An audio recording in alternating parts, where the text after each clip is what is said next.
America. Hello. Today I'm going to speak to you about environmental health. Environmental health? What is environmental health? Oh my gosh. It's maintaining the health of our environment. What? I know, I sound like a smartass, don't I? But generally speaking, that's what it is. Specifically speaking, that is keeping the litter off the ground, recycling our plastics and our glasses. What else? Oh yeah, turning off the water while you're brushing your teeth. Turning off the light when you leave the room. Turn off the TV if you're not watching it. How else? Oh, you can keep your thermostat at 68 in the winter and 78 in the summer. And for me, I get hot when I'm sleeping. I like it cool in my house when I'm sleeping at night. So in the wintertime, instead of turning on the, in the wintertime I'll turn on the fan. You know, it just circulates the air, and then that'll make it cooler at night. And then in the morning time, I usually just turn on the heat like up 2 degrees than what it is. So then it heats up the house a little bit and I'm not like shivering, okay?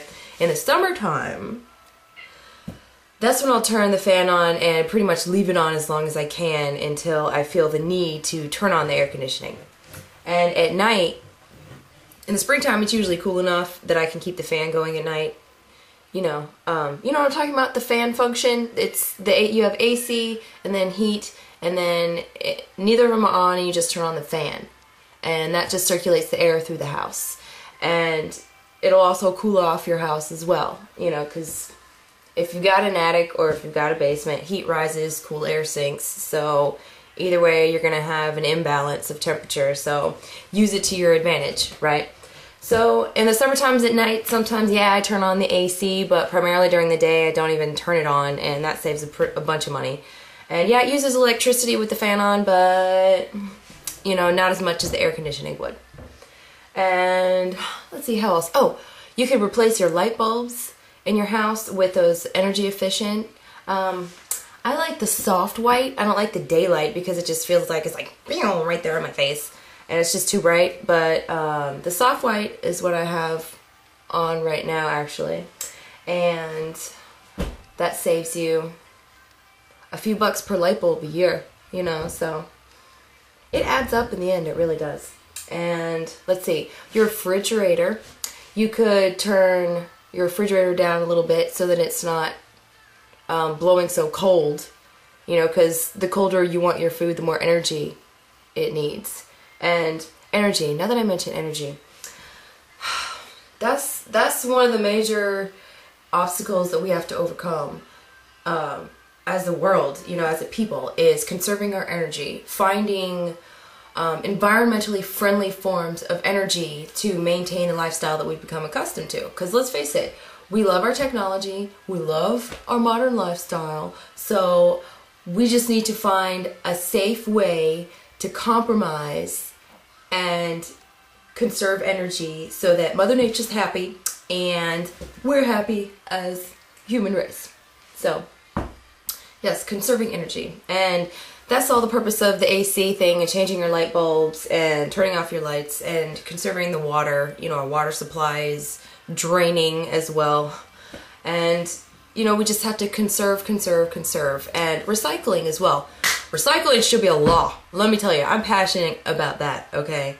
Because just throwing plastic away and throwing glass away and burying it and producing methane gas, and some landfills set their stuff on fire, and I don't even know what they do. It's just, we could take the glass, we could take the plastic, and we could reuse it. You know, we could send it to a plant and they could melt it down and turn it into new plastic and new glass for us to use all over again. And it's just as good, you know.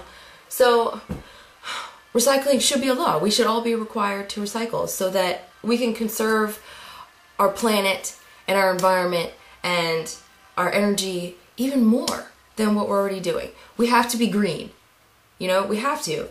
There's just no other choice at this point, because let's put it this way. America alone, America, make up 4% of the entire world's population, but we use 25% of the world's resources.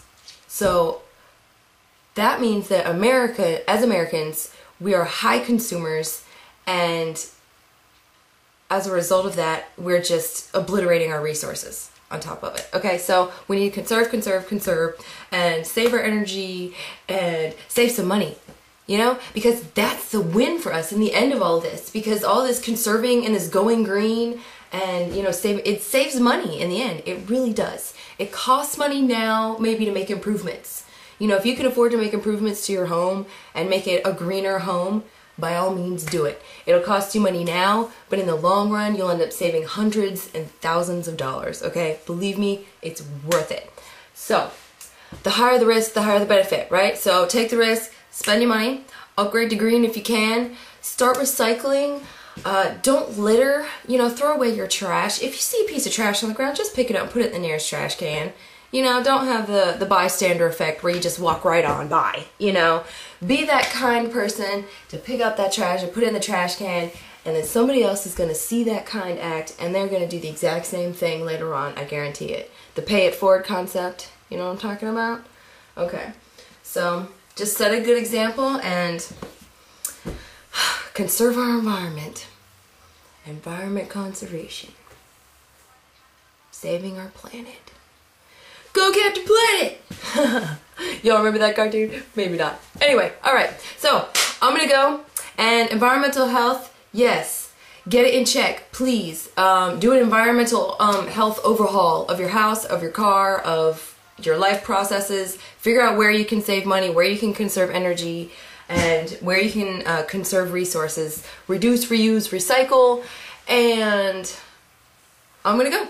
Health Rev on YouTube. I've also got my written blog, Health Revolution The Truth. It's on Facebook and at blogspot.com. So feel free to check that out and spread the word, tell your friends. See you guys around.